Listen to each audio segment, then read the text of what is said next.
সকালবেলাতেই একটা পত্রিকাতে দেখেছি আমাদের প্রতাপগড়ের একটা 18 মাসের বাচ্চা তার দিদির কোলে ছিল, মাও সাথে ছিল। রাস্তা পার হওয়ার সময় একটা অটোতে ধাক্কা দেয় ওদেরকে।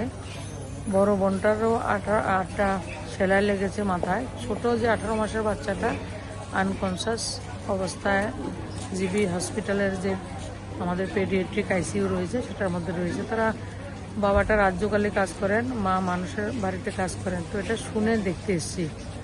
তো ডাক্তারবাবুদের সঙ্গে কথা বলেছি, ওনারা চেষ্টা করছেন যা যা প্রপার ট্রিটমেন্টের প্রয়োজন হয় ওনারা সময় মতো করবেন। কিন্তু অ্যাক্সিডেন্টের বিষয়টায় আমাদের রাজ্যে বা বিভিন্ন জায়গায় উত্তরোত্তর বৃদ্ধি পাচ্ছে। কিছুদিন আগে আমরা দেখেছি আমাদের একটা যুবক ডাক্তার যে সপ্তর্ষি দাস, ওনারও বহিরাজ্যে মৃত্যু হয়েছে। কয়েকদিন আগে জুলাইবাড়িতে, বিভিন্ন জায়গায় কিছুদিন আগে চুরলামে।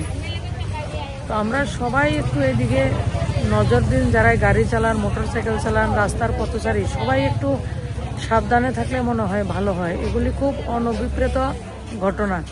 আজকে 18 মাসের বাচ্চাও সে যে একটা যন্ত্রণা ভোগ করছে এবং মা বাবার সামর্থ্য নেই যে এটাকে বেটার ট্রিটমেন্ট কোনো জায়গাতে করতে পারে। তো সেটা শুনে কিন্তু আমি এসেছি। বহিরাজ্যে নিয়ে যাওয়ার কোনো চিন্তা ভাবনা এখনও ডাক্তারবাবুরা এটা সাজেস্ট করেননি। গত রাত্রে থেকে ওনারা ট্রিটমেন্ট করছেন এবং আজকের দিনটা গেলে ওনারা সাজেশন দেবেন আমাদেরকে।